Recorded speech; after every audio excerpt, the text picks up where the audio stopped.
All right. Big time kids back here at Energy Boom 101, the Confluence. This is sort of part two because I think we gave you a teaser in the previous dispatch, which keyed on Chesapeake Energy selling the treasures in their attics. Speaking of treasures, and Energy Boom 101, the Confluence, right here live from Boom U. We collect crude to consciousness, or we connect it. We probably collect it too. We definitely try and connect it, crude to consciousness, one gusher at a time. We'd like to try and illuminate the gap between brain and being, if we can get it one gusher at a time. And then we also like to enjoy the echoes of existence. I think we've done that before, one gusher at a time. And then we'd like to chase the narrative, one gusher at a time.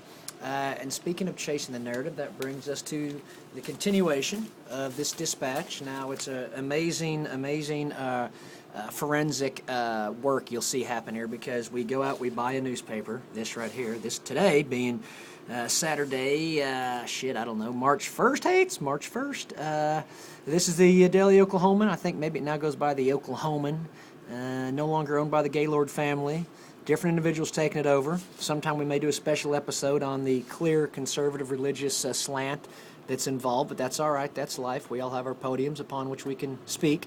Anyway, so we're going to read from their newspaper. We told you about the Chesapeake. Let's continue. There's some good stuff in here.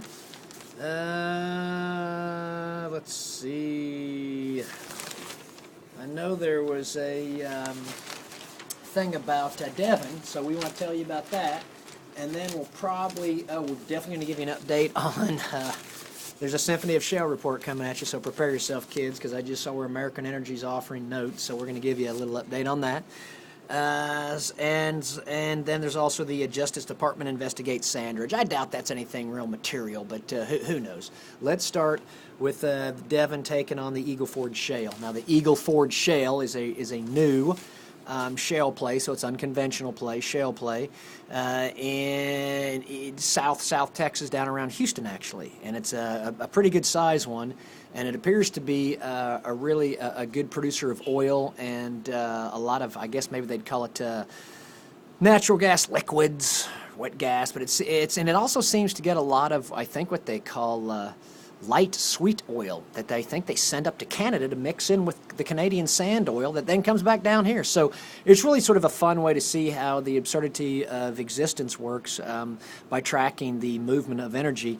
But speaking of absurdity of existence, if there's 15 of you left out there, God bless each and every one of you. Joyce Meyer will be sending out a gift set, a bobblehead, Joyce Meyer bobblehead, free of charge. We're only at 3 minutes past the hour, and I got a train in the background, so you know what that means. There's a boom train in the background. Now, if the bells of Boom U come on during the train that comes by, the boom train, things can get crazy, because I have to go inside and see if there's a Boston song playing on the radio station. If there is, that's the cosmic hat trick, and the universe can shut down. Now, until that happens, let's get back to Devon Energy here. And Devon, so I'm just going to read you this story. Devon Energy is ready to move into South Texas's EagleFord Shale. Devon on Friday completed, okay, remember they completed because they announced this a while ago. So here's a great follow-up to the Devon article about announcing that they were getting 82,000 net acres from Southern Energy. I even remember specifically doing a dispatch on this, and I kept saying, instead of Southern Energy, I kept saying geothermal energy, which would be a pretty big faux pas. What you're hearing beneath me, rumble beneath me, part of that bubble and buzz of Boom U, of the boom itself, that is a gentleman who works at one of the local establishments, eating establishments, and he's trucking the trash cans down the alley. Boom alley, by the way, it's huge. Alley of the boom, maybe. Now, let's continue here. So, Devon on Friday completed its $6 billion, by the way, $6 billion acquisition of 82,000 net acres in the emerging oil play from Southern Energy. Quote, this is from the CEO, John. I still don't know how to pronounce his last name. It's awful. Anyway, he's the CEO of Devon. Our EagleFord acquisition is one of several bold steps we have recently taken to upgrade our portfolio and improve the growth trajectory and profitability of our business. Amazingly simple statement to look at, and dare I say it at this point, I've been pretty premature about most of my calls, but I would pretty well believe everything he's saying here, so let's repeat it. EagleFord acquisition is one of several, so we can find out what the others are. But anyway, this is a pretty bold one because they're coming in certain ways, not late to the EagleFord, but they're not one of the first players in there. But that's all right. I have a funny feeling they've got the technology to uncork it. And by the way, Devon no longer talks about the Tuscaloosa Marine Shale, probably because they sold that to then redeploy assets to the EagleFord. Great audible. Anyway, the EagleFord acquisition is one of several bold steps we have recently taken to upgrade our portfolio, means bring in more liquids into their portfolio, and improve the growth trajectory and profitability of our business. Yeah, that would make sense. The market's paying much more for liquids now, so if you can show that you've got liquids and you've got reserves, then that gets the growth trajectory going, along with the profitability. That was from CEO John Richels. Devon intends to invest about $1.1 billion in the EagleFord to drill more than 200 wells, so they paid $6 billion to buy it. They're putting $1.1 billion into it, and that's going to drill them 200 wells. The company expects its daily production in the play to average as much as 80,000 barrels of oil equivalent this year. Okay, daily production. So you can do a little math if you want to, and you can find out if they've hedged those barrels and basically at what amount. What are they basically going to get paid for the barrels that they sell? And they're basically, if you think they're going to go ahead and get daily production of roughly 80,000 barrels a day, then you can pretty much figure out how much money they're making per day from the EagleFord. And then you can do a few other things that I don't have a clue how you do, and I don't know why you would listen to me, but you can do a few other things that can sort of carve it up. For example, they paid $1.1 billion. They're going to invest, $1.1 billion to drill 200 wells. Well, you can figure out what that's basically going to cost them, and you can figure out what the rate of the return is on those wells, basically, and they're probably only going to get better. Why? Because the first step was finding the oil. They found it. The second step is pulling it out of the ground. They're doing that. The third step, which they're already doing, is pulling it out a lot cheaper and quicker by using good old-school technology and innovation, and that's why they hire hundreds of engineers everywhere, and they have the greatest science in the world. So that's what's going on right now. And this would be a fun little thing to sort of figure out. You could get basically a total cost estimate. $6 billion to buy 82,000 acres, $1.1 billion invested to drill 200 wells. Figure out that they're going to spend $7.1 billion to drill 200 wells. Now, is that in a year or is that over 10 years? How much is that for 1 year? That's what you need to find out, but I bet that's maybe for a year. And I bet it is. We'll figure that out. And then you can figure out what the daily production is. So you can start looking. You can probably get a pretty good oversimplified view of if the EagleFord is going to be a cash cow for Devon. And I have a funny feeling it is going to be. But anyway, that's the follow-up on Devon. I still say that this is a step. This is they're shifting into second gear, and they've got a 5-speed overdrive, folks. Holy shit. You know where it's going. Trademark it. So what else do we got to talk about here? We could go into the Justice Department investigates Sandridge, but I really don't think there's much going on. I think it's probably almost a formality, dare I say it. Let's read it. Sandridge is cooperating with the U.S. Department of Justice investigation into possible antitrust violations. Sandridge revealed in a regulatory filing Friday that it had received a subpoena from federal investigators looking into the company's leasing of land and or oil or natural gas rights. CEO James Bennett did not shed much light on the issue during Friday's fourth quarter earnings. He said he didn't think the investigation was anything for analysts to be worried about. It's early in the process. We don't even know the focus of the investigation. This is interesting. Those are the bells. We're going to wait for the bells. And you better not ask for whom they toll. They'll rip your guts out. That's as far as they're going, by the way.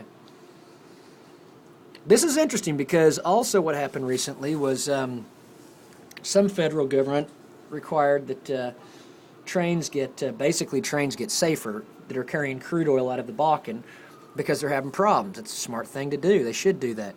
Now, what investors have to figure out is how does that affect companies that are pulling oil out of the Bakken like Continental? That may affect them negatively. I don't know. This Justice Department investigation of possible antitrust violations by Sandridge could affect them negatively. It could be a little political football being played to put some hurt on oil and gas industry that is enjoying robust growth would be an understatement. And it probably to some degree is. I don't know. I sure as hell didn't get my undergrad in political science. I didn't even get an undergrad. That's the amazing thing. Actually, I did. But This I wouldn't be too worried about with Sandridge, but it will be of great value to follow to see if it's just a political football that was lobbed in to put the hurt on the oil and gas industry, or there's a variety of other possible motives for this. But that is definitely material to investors. So, and that's part of the oil patch, which is part of the Confluence, and that's why we report it here, folks, at K-Rig. The American Energy offers notes. I tell you what, I'm going to hold off on this one because that's going to be part of a special episode called the Symphony of Shale. So I'm going to finish this up because we're about 10 minutes into it with a little oil patch jazz. You know it, you love it, you need it. Completions, Beaver County, remember? Oh, shit. Okay, we just talked about Unit Petroleum drilling the Marmaton in Beaver County. Now we've got some completions out of there. Here's Cabot or Cabo, and they went down 15,000 feet and didn't hit anything. Unit, you know them, out of Tulsa. They went down 11,000 feet and they got 28 barrels a day. Probably have to do better than that, but I don't know. Let's get someone on the show. Another unit well in Beaver County went down 12,000 feet roughly, and they got 129 barrels a day. So that probably is pretty good. Let's go to Garfield County. You got Chaparral Energy. Boom, folks. This is that's pH, by the way. This is a fucking boomer. And I love it. They're doing it in decibels now. 632.79 barrels a day. So call it 633 barrels a day plus 2.1 million cubic feet of gas a day. They went down 11,000 feet. I bet that's pretty profitable. Anyone from Garfield want to come on the show and explain it to us? We'd love to see it in simple math so our viewers can understand. There's also Wickland Petroleum. They got 127 barrels a day in Garfield County. They went down 10,000 feet. Let's go to Garvin County. Let's see. By the way, there's more bubble and buzz below you if you can hear the kids in the alleyway. They're nutso. Those are actually workers. Okay, Garvin County, Newfield Exploration, 45 barrels a day. Newfield Exploration, 489 barrels a day. Same drilling company, same depth almost. I don't know how close the wells are to one another. They may not be too close. Someone else smarter than me could tell me. But the variability is still there, clearly. It goes anywhere from 45 barrels a day to 489 barrels a day. But 489 is pretty damn good gusher, I bet. Grady County, Newfield again, still drilling. This one, 276 barrels a day. The next one, 224 barrels a day. Now, Newfield is consistently going about 20,000 feet. I'm guessing that's the Woodford Shale. That's not the Mississippi Lime, I don't think. The Mississippi Lime is more 10,000 feet. Let's go to Kingfisher County, Newfield once again. This one's 300 barrels a day. That's pretty good. We're going to Logan County. Now, Logan County, you know where that is, north of Action City, which is Oklahoma City. And that's where our lovely friends at Osage drill. This happens to be Rocks Exploration. They got 8 barrels a day. They went down 6,200 feet. Definitely Mississippi Lime. In Payne County, look at this, kids, Devon Energy. Now, Payne County is a different county than Logan for sure, different name. But I think it might be the same play. Devon got one here at 434 barrels a day, and they went down 10,000 feet. So I bet that's pretty profitable. Pottawatomie County, Post Rock. I think we even talked about Post Rock one time on this show. I'm sure I told you to buy it, which was a mistake because this doesn't show any production, so that's not real good. Roger Mills, get ready, Apache, you know them, you love them, you need them. They're going to start getting 4-digit gushers, I guarantee it. But for today, we have 108 barrels a day from one Apache well. The next Apache well goes 455 barrels a day. By the way, the 455, badass engine. Oldsmobile or Pontiac? You tell me. Almost 14 minutes past the hour, so we're going to wrap this up. We're going to end up on Woods County. That's northwestern Oklahoma. That's the Mississippi Lime. This is Chaparral Energy. Once again, 181 barrels a day.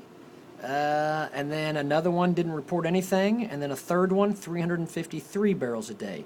All of it about 10,000 feet. Sure looks to me like Chaparral, if I'm pronouncing that right, who knows. But it looks to me like they're probably doing pretty good. Once again, we'd love to have someone come on the show and break down the economics of the well for us. As far as intent to drill, that means what's coming up, kids. We have time to do it because I've got 38 seconds left. We're going to hear in the future from Sandridge, from Apache, from Robertson, from Jones, from Highmount, that's a good name, from Calyx. Okay, Calyx Energy is interesting. Why? Because Calyx Energy, who's drilling in Payne County, sold a bunch of their land to Arbor McClendon's. American Energy Partners in the Senau place, central northern Oklahoma Woodford. So when we see some Cali reports, we'll probably get a good idea of where McClendon will be going with it, and then he may uncover it further. Damn, we're almost out of time. 3, 2, 1, boom, see ya.